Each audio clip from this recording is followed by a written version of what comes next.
18-qism. Qadrdonlar, bu safar men videoni turli suratlar, grafika va maxsus effektlar bilan to'ldirmaslikka ongli ravishda qaror qildim. Sizni chalg'ituvchi vizual shovqinlardan asramoqchiman. Ko'zlaringiz bilan tomosha qilib chalg'ishingizni emas, balki butun e'tiboringizni mening ovozimga va nutqimga qaratishingizni xohlaganim uchun. Chunki aytadigan gaplarimni qalb bilan tinglashingizni istayman. Ko'zlaringizni kerak bo'lsa yumib oling va albatta diqqat bilan quloq tuting. Bu bilimlar hayotingizni butunlay o'zgartirib yuborishiga aminman. Agarda ushbu gaplarimni ma'nosini sokinlikda mag'zini chaqolsangiz. Bugungi rolikda biz bloglar ekranidan sizga yog'ilayotgan jaholat niqobini yirtib tashlaymiz. Soxta ekspertlar koinot qonunlarini inkor etib, mantiqni qanday buzayotgani va sizni qanday aldayotgani haqida yokida adashtirayotgani haqida gaplashamiz. Yaqinda ijtimoiy tarmoqlarda bir o'zbek blogerini sobiq teleboshlovchi, MyFi'da teleboshlovchi bo'lgan bir yigit videosiga ko'zim tushdi. U katta da'vo bilan chiqib, odamlar, bu psixolog va ezoteriklarni eshitmang.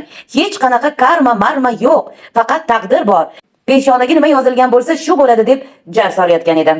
Bilasizmi, qadrdonlar, buni ko'rib kulishimni ham, yig'lashimni ham bilmay qoldim. Yaratguvchi insonga o'qish uchun ko'z, eshitish uchun quloq va hattoki bemalol kitob ushlay olishi uchun qo'llarini ham bergan. Ammo ba'zilar ilm olish, so'zlarning negizini o'rganish o'rniga shunchaki arzon obro' to'plash va kimgadir loy qapishtirish uchun tarmoqqa chiqib karillashni afzal ko'rishadi. Bu inson o'zi aslida bitta narsa haqida gapirayotganini va o'z-o'ziga zid kelayotganini aqliga ham keltirayotgani yo'q. Ammo shiddat bilan hammani yomonlab, karma degani yo'q, meni eshiting, taqdir bor deya hayqirayotgan edi. Keling mantiqni yoqamiz va bu ahmoqlikning niqobini yirtib tashlaymiz. Karma o'zi nima? Qadimgi sanskrit tilidan tarjima qilinganda, uning o'zagi bo'lgan kri so'zi amal, harakat, bajarish degan ma'noni anglatadi.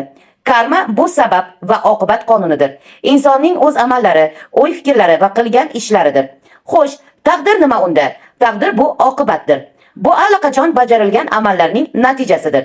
Taqdir osmondan o'zidan o'zi tushmaydi. U karmadan, ya'ni amallardan shakllanadi. Karma bu sabab, taqdir bu oqibatdir. Sababsiz oqibat bo'lishi mumkinmi? Yer to'shab urug' ekmasdan turib daraxt o'sib chiqadimi?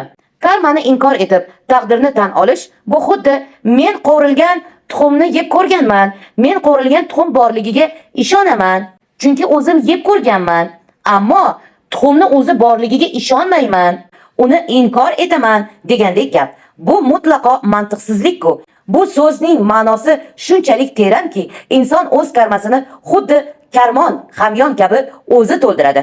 U yerga gunoh, aldov va hasadni joyladingmi, taqdiringdan balo va ofatlarni chiqarib olasan. U yerni ezgulik, savob va insonlarga yordam bilan to'ldirdingmi, baraka va ilohiy marhamatni qo'lga kiritasan. Tamom va salom. Islom dinida ham sabab va oqibat qonuni eng bosh mezondir. Alloh taolo Qur'oni Karimda ochiq oydin aytgan.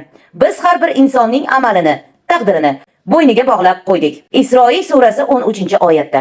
Va sizga qay bir musibat yetsa, o'z qo'llaringiz qilgan kasb, amal sabablidir. Shuro surasi 30-oyat. Sizning o'z qo'llaringiz bilan qilgan kasbingiz, amalingiz bu aynan karmadir.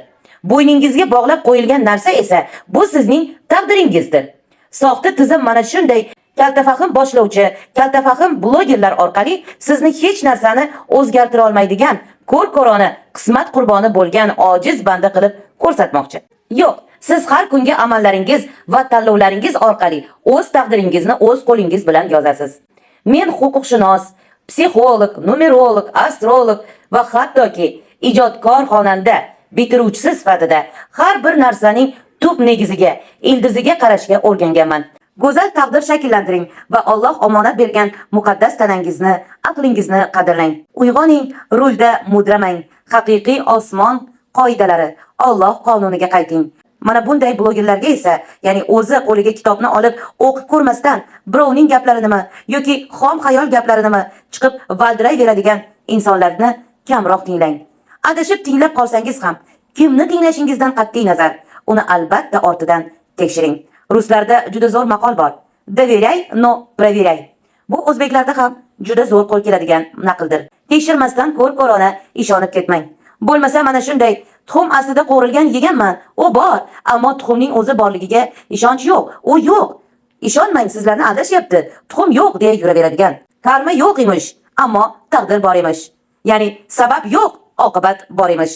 Mana shunday blogerlar, boshlovchilarni eshitganingizda albatta hammani, nafaqat bularni, hammani ortidan tekshiring azizlar. Agarda joningiz sizga darhaqiqat shirin bo'lsa, Allohning marhamatidan yiroqda qolishni istamasangiz, albatta tekshiring. So'ng ishonch hosil qilganingizdan keyin shunga qarab ish tutarsiz. Omonlikda omon, yana ko'rishguncha. Dunyo xayollarda, lekin osmon haqiqati ochildi. Astro platforma Chengiza.com. Haqiqat maskani shu yerda. 13 ta burj, haqiqiy osmon o'lchami. O'zingni tani, to'g'ri qadam tashla. Taqdiring bilan do'stlash. Astro platforma Chengiza, bu yo'lda senga madadkor. To'g'ri qadam tashla. Uyg'on va o'zligingni angla.